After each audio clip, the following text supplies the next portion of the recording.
आरशी को पुलिस के हवाले करके बबलू और अंजना को अपने साथ घर ले जाएंगे छोटन।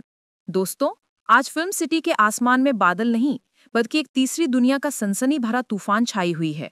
और सेट नंबर 7 के बाहर जो शोर और हलचल मैंने अभी अभी सुना है, वो मेरे कानों में अब तक गूंज रहा है, जैसे कोई ब्लॉकबस्टर फिल्म का क्लाइमैक्स म्यूजिक या फिर कोई एंशियंट महाभारत का युद्ध का नाद। कट शॉट ओके की आवाज के बाद भी जो असली ड्रामा कैमरा बंद होने पर चला, वो शायद आज तक के इंडियन टीवी इतिहास में नहीं देखा गया होगा। एक ऐसा ट्विस्ट जो ना सिर्फ व्यूअर्स के दिल को छू लेगा बल्कि पूरी इंडस्ट्री को हिला देगा, एक्टर्स को नए अवार्ड्स दिलवा देगा और सोशल मीडिया पर हैशटैग्स का तूफान ला देगा। स्वागत है आपका ड्रामा क्वीन पूजा के चैनल पर। मैं हूं आपकी अपनी पूजा, जो फिल्म सिटी के इन गलियारों में दिन रात घूमती फिरती हूं, जैसे कोई सीक्रेट एजेंट, मेकअप रूम की दीवारों के पीछे छुपी हर साजिश, हर पर्दे के पीछे की बातें, हर एक्टर के चेहरे पर छुपी वो मुस्कुराहट या आंसू को पहली नजर में पकड़ लेती हूँ। कभी एक छोटे से मिरर में, कभी एक भुले हुए स्क्रिप्ट पेज पर। आज जो एक्सक्लूसिव स्क्रिप्ट मेरे हाथ लगी है और जो सीन्स मैंने अपनी आंखों के सामने शूट होते हुए देखे हैं, मेकअप टचअप के बहाने सेट पर छुपी हुई मैं कॉफी का कप हाथ में लिए, उसे सुनकर आपके पैरों तले जमीन ना सिर्फ खिसकने वाली है बल्कि पूरा जहान हिल जाएगा। आपका मोबाइल हाथ से गिर जाएगा और आप सोचोगे ये तो रियल लाइफ से भी ज्यादा ड्रामेटिक है। आज बोस हाउस का वो घमंड, वो झूठ का शहर पूरा टूटने वाला है, जैसे कोई पुराना महल ढहलने वाला हो। आज झूठ की रानी आरशी का राज ना सिर्फ खत्म होगा बल्कि उसकी असलियत दुनिया के सामने बिल्कुल नंगी हो जाएगी। हर लेयर उतर जाएगी और आज सच्चाई की जो वापसी होगी, वो देखकर हर दर्शक की आंखें नम हो जाएंगी, दिल भर आएगा। शायद आप सब अपने मोबाइल उठाकर जस्टिस फॉर छोटन का हैशटैग ट्रेंड कर देंगे और पूरे ट्विटर पर हैशटैग आरशी एक्सपोज्ड वायरल हो जाएगा। कहानी की शुरुआत तो वहां से होती है जहां पिछले कुछ एपिसोड से हम देख रहे थे कि कैसे आरशी और उसकी मां सृष्टि ने मिलकर छोटन के खिलाफ एक ऐसा चक्रव्यूह रचा था जो रामायण के अन्यायकर्ता अभिमान से भी गंदा था, या फिर महाभारत के शकुनी के जाल से भी गहरा। आरशी का मकसद बिल्कुल साफ और शैतानी था, छोटन को इस घर से बेइज्जत करके निकालना ताकि वो अपनी मनमानी कर सके, घर की पूरी पावर, पैसे और इज्जत अपने हाथ में ले सके, बोस हाउस को अपना पर्सनल किंगडम बना सके, जहां वो रानी बन के बैठ सके और सबको अपने इशारे पर नचाए। उसने छोटन पर कंपनी के अकाउंट्स में हेरफेर करने का, घर के मूल्यवान रत्न, वो पुराने जमाने के जेवर जो बोस परिवार की पहचान थे, दादाजी के शादी के समय के, जो हर फेस्टिवल पर पहनी जाती थीं, चुराने का घिनौना आरोप लगाया था। शूटिंग के दौरान मैंने सेट पर खुद देखा कि आरशी का कैरेक्टर किस हद तक गिर सकता है। उसने फेक बिल्स प्रिंट करवाए थे एक अंडरग्राउंड प्रिंटिंग प्रेस से, जिसे उसने अपने एक पुराने फ्रेंड से कांटेक्ट किया था जो अब ब्लैकमेल में बिजी था। नकली बैंक स्टेटमेंट्स बनवाए थे जो इतने प्रोफेशनल थे कि कोई चार्टर्ड अकाउंटेंट भी उलझ जाता। और यहाँ तक कि अपने ही घर के लॉकर से वो सोना के हार, चांदी के कांटे और हीरे की लड़ियां निकालकर छोटन के पुराने फटे हुए बैग में छुपा दिए। वो बैग जो छोटन को उसकी माँ ने दिया था, उसकी यादों से भरा। ये सब कुछ इतनी सफाई और चालाकी से किया गया था कि अनिरुद्ध, जो हमेशा लॉजिक की बात करता है, बिजनेस मीटिंग्स में स्प्रेडशीट्स के साथ लड़ता है, बोर्ड रूम में ग्राफ्स बनाता है, वो भी इस जाल में पूरा फंस गया था। उसे भी लगने लगा था कि छोटन ने ही चोरी की है। वो गरीब लड़का जो घर में सिर्फ मेहनत करता है, सुबह से शाम तक कंपनी के काम, घर के छोटे मोटे काम, लेकिन कभी अपना हक नहीं मांगता, सिर्फ मुस्कुराता रहता है। आरशी ने तो ये भी प्लान किया था कि वो अनिरुद्ध को इमोशनली ब्लैकमेल करे और कहती, देखो जी, मैंने तुम्हारे लिए इतना कुछ किया, तुम्हारी कंपनी संभाली, घर संभाला, और ये छोटन हमें लूट रहा है, हमारे सपनों को छीन रहा है। और जैसे ही अनिरुद्ध शक करने लगता, वो आंसू बहाने लगती, अपने मेकअप को बिगाड़ती ताकि अनिरुद्ध उसको सहारा दे। इसके अलावा सृष्टि ने भी अपना रोल निभाया। वो पड़ोसियों से बातें कर रही थी कि हमारी बहू को क्या हो गया, ये सब छोटन की वजह से, ताकि मोहल्ले में भी छोटन की बदनामी हो जाए। सेट पर माहौल इतना तनावपूर्ण था कि क्रू मेंबर्स के हाथों में कॉफी के कप भी कांप रहे थे, लाइट्स के वायर्स जैसे सांस ले रहे हों, और डायरेक्टर का वॉकी टॉकी भी चुप था। तभी पुलिस की जीप बोस हाउस के गेट पर रुकती है। वो सायरन की आवाज सुनते ही सबके दिल की धड़कन रुक सी गई, जैसे कोई बॉम्ब ब्लास्ट होने वाला हो। आर्ची के चेहरे पर एक शैतानी मुस्कान थी, जैसे कोई विलन अपनी जीत का जश्न मना रहा हो। उसने अपना दुपट्टा ठीक किया और खड़ी हो गई पोज में। वो तनुजा और सृष्टि के साथ खड़ी होकर पुलिस का इंतजार कर रही थी, इस उम्मीद में कि अब छोटन को हथकड़ियां पहनकर ले जाएंगे और वो हमेशा के लिए उनकी जिंदगी से दूर हो जाएगा, जैसे कोई गंदगी साफ हो रही हो और घर में नई शांति आएगी। इंस्पेक्टर जब अंदर आए तो आरशी ने बड़े रौब और कॉन्फिडेंस के साथ उन्हें छोटन के कमरे की तरफ इशारा किया, जहां वो प्लांट किए गए सबूत, वो बैग, फेक डॉक्यूमेंट्स और एक नकली डायरी जिसमें छोटन के कन्फेशंस लिखे थे, रखे थे। उसने तो ये भी कहा था सेट पर ड्रामेटिक पॉज के साथ कि इंस्पेक्टर साहब, ये सब आपकी आंखों के सामने है, इस चोर को अभी ले लीजिए। वो हमारे घर को बर्बाद कर रहा था, हमारी इज्जत को। लेकिन दोस्तों, यही वो पल था जब राइटर्स ने पूरी बाजी पलट दी। एक ऐसा ट्विस्ट जो झनक सीरियल का अब तक का सबसे बड़ा धमाका कह सकते हैं, जो व्यूअर्स को सोफा से कूदने पर मजबूर कर देगा और टीआरपी को स्काई हाई कर देगा। वो ट्विस्ट बबलू चाचू के रूप में सामने आया।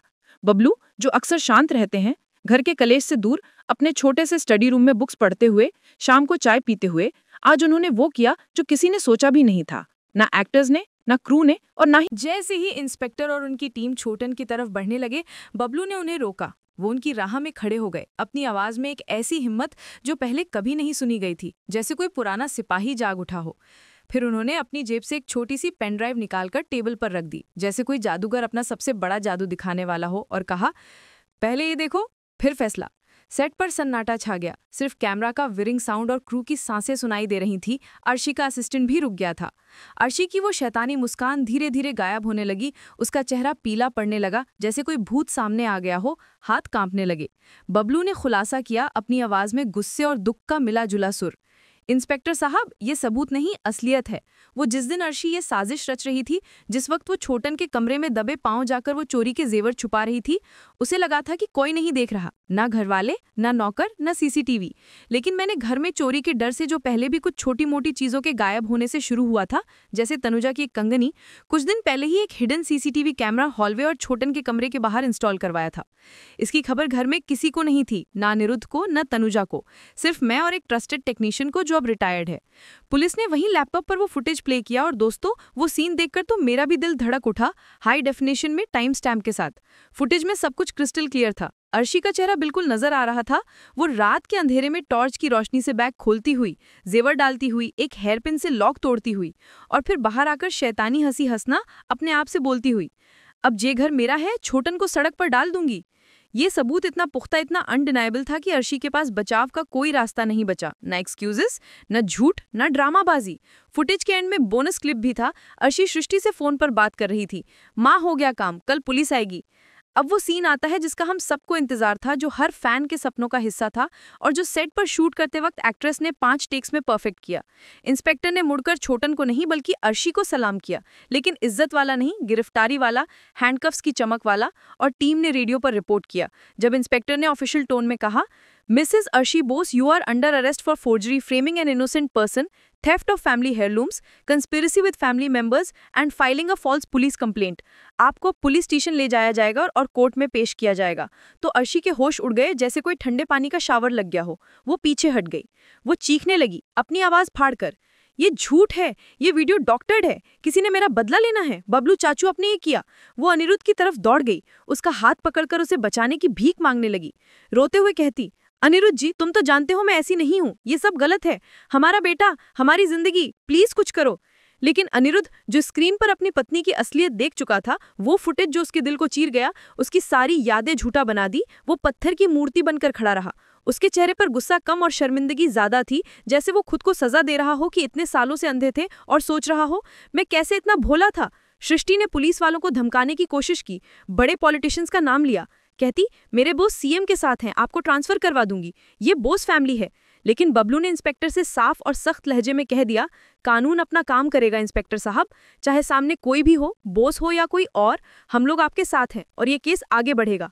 ये सुनते ही सृष्टि का मुंह बंद हो गया और तनुजा बैकग्राउंड में चुपके से मोबाइल पर लॉयर को कॉल करने लगी, कहती जल्दी आओ, ये क्या तमाशा हो रहा है। लेकिन सब बेकार, सिग्नल भी जा रहा था सेट पर। जब लेडी कांस्टेबल ने आगे बढ़कर अर्शी के हाथों में हथकड़ी पहनाई, तो वो चमकते हुए कफ्स की आवाज सेट पर गूंज उठी, क्लिक क्लिक। तो खड़े क्रू मेंबर्स के रोम रोम में सिहरन दौड़ गई। डायरेक्टर ने भी अपना चेयर छोड़ दिया था और एक्ट्रेस ने रियल टीयर्स बहाए। अर्शी का वो घमंड, वो अकड़, वो मैं रानी हो वाली अदा सब मिट्टी में मिल गया, जैसे कोई झूठा ताज गिर गया हो। उसने अपना मंगलसूत्र छेड़ा, जैसे बचाव मिलेगा। वो रोते हुए, पैर पटकते हुए पुलिस जीप की तरफ घसीटी गई, रास्ते में गिरकर उठी और फिर से चीखी, मुझे छोड़ दो अनिरुद्ध, माँ। पूरे मोहल्ले के लोग इकट्ठा हो गए थे, नौकर, पड़ोसी, बच्चे, रिक्शा वाले, और बोस हाउस की परफेक्ट बहू को इस तरह क्रिमिनल की तरह जाते देख सब दंग रह गए। विस्पर्स शुरू हो गए, ये क्या हो गया बोस घर में, अर्शी मैडम चोर। तनुजा बेहोश होने का नाटक कर रही थी, जमीन पर गिरकर हाथ पैर हिला रही थी, लेकिन आज उनकी एक्टिंग पर कोई ध्यान देने वाला नहीं था।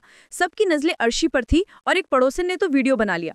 पुलिस में गाड़ी जब अर्शी को लेकर गई साइलेंट बजाते हुए, तो पीछे छूट गया एक बिखर चुका परिवार, एक भरी हुई खामोशी और बोस हाउस के गेट पर एक ऐसी उदासी जो हवा में महसूस हो रही थी जैसे घर रो रहा हो। लेकिन दोस्तों, असली इमोशनल ड्रामा तो अब शुरू होता है, वो हिस्सा जो दिल को गहरे तक छू लेगा, जिसमें आंसू और प्यार का मिला जुला कॉकटेल है, फ्लैशबैक्स के साथ स्लो मोशन में। अर्शी के जाने के बाद जब घर का शोर थमा तो बबलू और अंजना की नजरें मिली। वो एक दूसरे को देखकर ही समझ गए कि इस लड़ाई में उन्होंने बुराई को तो हरा दिया, लेकिन अपने को खो दिया है और अब रिग्रेट का समंदर भर आया है। छोटन जो इन झूठे आरोपों से इतने टूट चुका था कि उसने किसी से लड़े बिना ही घर छोड़ दिया था। वो रात के अंधेरे में निकल गया था, बिना किसी को बताए, सिर्फ एक नोट छोड़ा था, माफ करना, मैं बोझ नहीं बनना चाहता। वो कहाँ था, किस हाल में था, किसी को नहीं पता था। अंजना का दिल बैठ रहा था, वो बार बार अपने हाथों को देखती जैसे उनमें छोटन का हाथ महसूस कर रही हो, और किचन में जाकर उसकी पसंद की चाय बनाती रहती। वो अनिरुद्ध के पास गई और पहली बार अपनी आवाज ऊंची की। वो चिल्ला उठी, अनिरुद्ध, तुम्हारी और तुम्हारी पत्नी की वजह से हमारा वो लड़का जो हमारे लिए बेटा जैसा था, सड़क पर आ गया। तुम्हें शर्म नहीं आती? वो निष्पाप था, घर के लिए जीता था और तुम लोगों ने उसे चोर बना दिया। अब सोचो वो कहाँ होगा। अनिरुद्ध के पास कोई जवाब नहीं था, वो सिर्फ सिर झुकाए खड़ा था, अपनी गलतियों का बोझ सहन कर रहा था और सोच रहा था फ्लैशबैक्स में छोटन के साथ बिताए लम्हे। तनुजा भी पास खड़ी थी, लेकिन बिना एक पल गवाए बबलू और अंजना ने अपनी गाड़ी निकाली। वो पुरानी सी इनोवा जो घर के गराज में साधारण सी खड़ी रहती थी, लेकिन आज जैसे नई जिंदगी मिली हो। उन्हें खबर मिली थी कि छोटन शहर के बाहर एक सस्ते से लॉज में रुका है, कोलकाता छोड़ने की तैयारी कर रहा है। एक ट्रेन टिकट बुक कर लिया था हावड़ा से, लेकिन दिल से नहीं निकल पाया था, रात भर जागता रहा। मैं आपको बताऊं, ये लोकेशन शूट फिल्म सिटी के बाहर एक पुरानी टूटी फूटी बिल्डिंग में हुआ है, ताकि वो गरीबी, बेचारी और तन्हाई का असली फील आ सके। बाहर बारिश हो रही थी, सड़क पर पडल्स, लॉज का बोर्ड भी झुका हुआ था और रिसेप्शन पर एक बुढ़ा अंकल सो रहा था। जब बबलू और अंजना वहां पहुंचे तो सीन देखकर पत्थर दिल इंसान भी रो पड़े। मैंने सेट पर खड़े होकर देखा और मेरा भी गला भर आया। कैमरामैन ने भी लेंस पहुंचा। छोटन एक छोटे से कमरे में जमीन पर बिछी एक फटी हुई चटाई पर बैठा था। उसके पास सिर्फ एक पुराना बैग था जिसमें उसकी सारी जिंदगी समेटी थी। माँ की फोटो, एक पुराना वॉच, कुछ कपड़े। कमरे में अंधेरा था, सिर्फ एक छोटी सी बल्ब की रोशनी जो झिलमिल कर रही थी, और छोटन के हाथ में उसकी माँ की एक पुरानी सेपिया टोन की फोटो थी जिसे वो देखकर रो रहा था। आंसू उस फोटो पर टपक रहे थे। बोल रहा था, माँ, मैंने गलती नहीं की। फिर क्यों? वो खुद से बातें कर रहा था, आवाज में दुख। माँ, मैंने कभी गलत नहीं किया।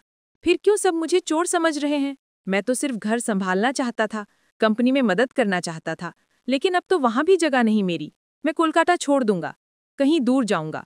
उसकी एक्टिंग इतनी रॉ और रियल थी कि कैमरामैन भी रुक गया था और डायरेक्टर ने एक्स्ट्रा टेक्स लिए इमोशनल डेप्थ के लिए। जब दरवाजा खुला और बबलू अंदर आए, वो धीरे से नॉक करके, तो छोटन घबरा गया। वो पीछे हट गया, दीवार से सट गया, हाथ जोड़कर गिड़गिड़ाने लगा, आवाज कांपते हुए, भैया, मैंने चोरी नहीं की, प्लीज मुझे पुलिस के पास मत ले जाओ।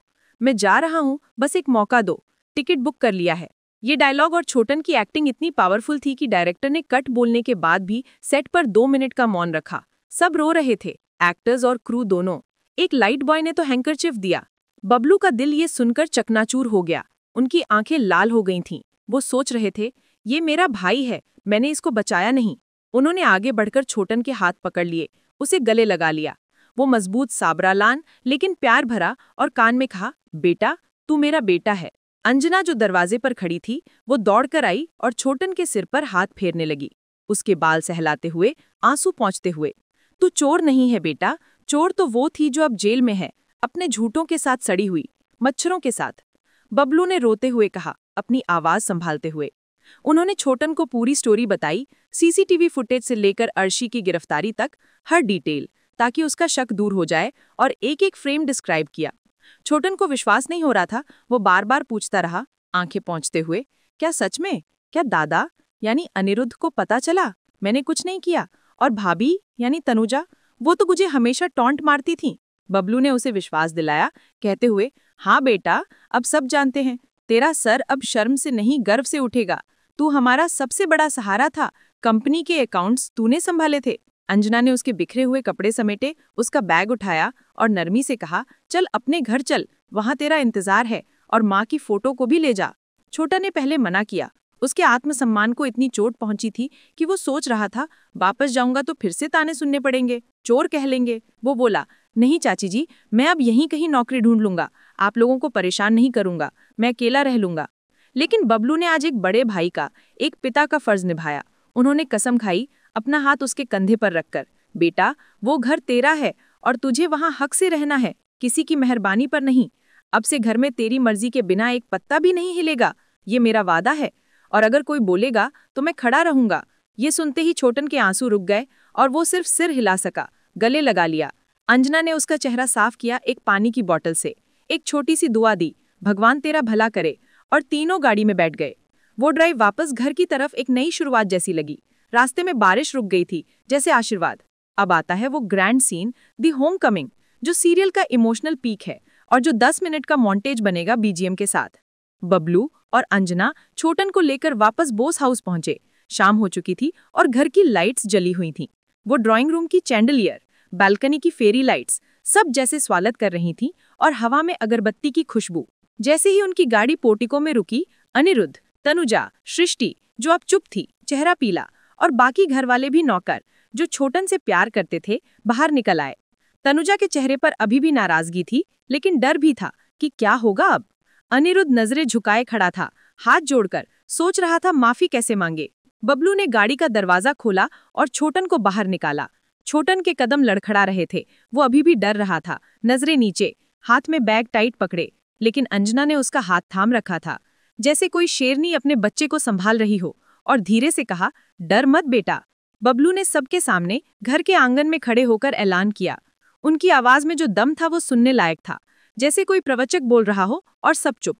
उन्होंने अनिरुद्ध की आंखों में आंखें डालकर कहा, आज से छोटन इस घर में वैसे ही रहेगा जैसे हम सब रहते हैं, बराबर का हकदार, कंपनी में शेयर, हर फैसले में आवाज। इसने कोई गलती नहीं की थी, गलती हमारी थी कि हमने सही इंसान को नहीं पहचाना, झूठ को सच समझा, अपने परिवार को तोड़ दिया। अर्शी जेल में है अपने कर्मों की वजह से, और छोटन घर में है अपने संस्कारों, मेहनत और प्यार की वजह से। वो हमारा हीरो है। बबलू ने तनुजा को भी चेतावनी दी, सख्त नजरों से, और तनुजा, अगर अब किसी ने छोटन को ताना मारा, उसे नीचा दिखाने की कोशिश की या फिर से कोई साजिश की, तो वो भूल जाएंगे कि वो हमारी भाभी हैं। ये घर अब सच्चाई का घर है, झूठ का नहीं। तनुजा सिर्फ सिर झुका ली, कुछ बोल ना सकी, और सृष्टि बैकग्राउंड में खड़ी रो रही थी। अनिरुद्ध ने धीरे से आगे बढ़कर छोटन की तरफ हाथ बढ़ाया। सीन में दिखाया गया है कि अनिरुद्ध कुछ बोल नहीं पाया, उसका गला रुंधा हुआ था। बस उसने छोटन के कंधे पर हाथ रखा और आंखों से माफी मांगी, एक गहरी नजर से।